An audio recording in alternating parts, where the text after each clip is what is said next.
ظلم عظیم جو اس قوم کے ساتھ بعض مولویوں نے بعض شخصیات نے کیا وہ 90s میں کیا کہ اس قوم کی قیادت کو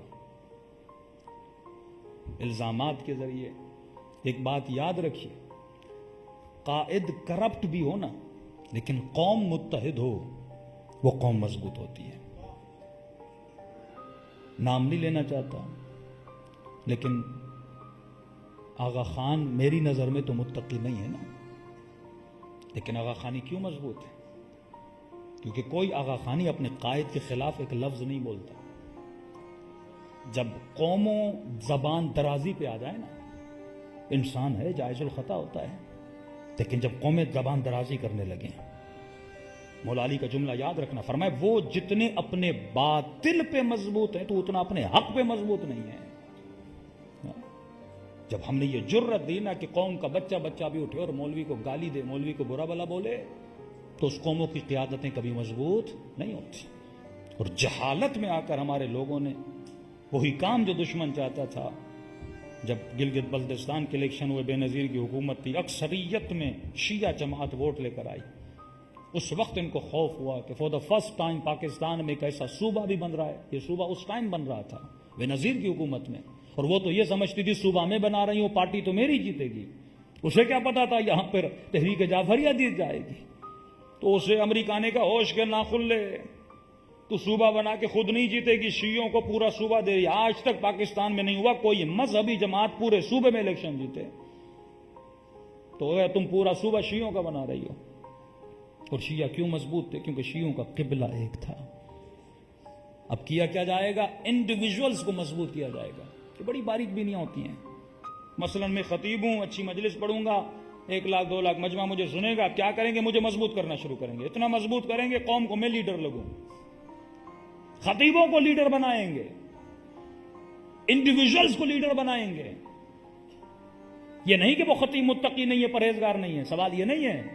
اچھا بندہ ہوگا لیکن اسے ہیرو بنائیں گے، لیڈر بنائیں گے، تاکہ انڈیویجولز مضبوط ہوں اور شیعہ بٹ جائیں انڈیویجولز میں، ایک قیادت نہ رہے. طالقانی اچھے تھے، برے نہیں تھے، لیکن جب امام خمینی رہبر بنے تو پالیسی یہی تھی کہ قوم اگر 2 لیڈرز میں بٹ جائے گی تو قوم کامیاب نہیں رہے گی. ایران میں آج تک قیادت کیوں کامیاب ہے؟ اب سوال یہ نہیں کہ اگر رہبر علمی اعتبار سے مثلا جتنے قوم کے مجتہدین ہیں سب سے بڑھ کر ہیں، ایسا نظریہ کسی کا نہیں ہے.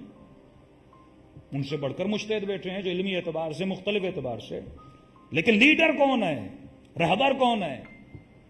تو ڈائریکشن تمہاری ایک ہونی چاہیے. علم اور ہے، رہبریت اور ہے. قاضی شورے کے پاس بھی بڑا علم تھا لیکن اس کے اندر لیڈرشپ کا سینس نہیں تھا. تو جو لیڈر ہوتا ہے سیاسی سینس رکھتا ہے، شعور رکھتا ہے، اسے پتا ہوتا ہے کہ قومی حالات کیا ہیں، قومی مسائل کیا ہیں، مجھے کون سی پالیسیز بنانی ہے، کون سی پالیسیز نہیں بنانی. اسے ہڈن چیزوں کا پتا ہوتا ہے، اسے ہڈن خبروں کا پتا ہوتا ہے. لیکن قوم کا ہر بندہ اسے اپنی پالیسی بنانا شروع کر دے. تو جب قوموں میں انڈیویجولز بڑھ جاتے ہیں تو قومیں کمزور ہو جاتی ہیں. اور 90 سے لے کر ابھی تک یہ کام کیا گیا کہ اس قوم میں انڈیویجولز بڑھائے گئے. بحیرہ کو دیکھیے، آغا خانیوں کو دیکھیے، کس طرح اپنی لیڈرشپ کے ساتھ ان کی سچائی ہے.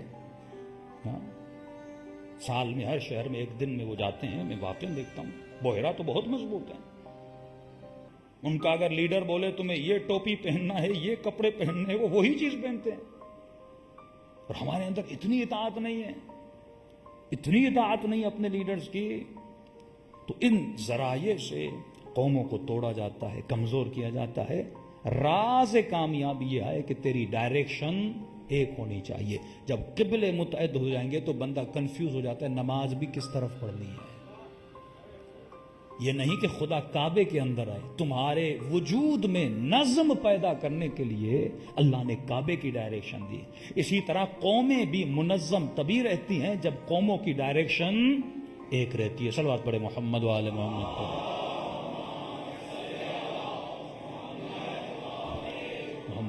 10 متقی، 10 پرہیزگار، اس سے بڑھ کے جملہ کہوں 10 حسن نصر اللہ پاکستان میں ہونا، 10 حسن نصر اللہ. پاکستان کامیاب نہیں ہوگا، شیعت کامیاب نہیں ہوگی. جب ایک حسن نصر اللہ ہوگا نا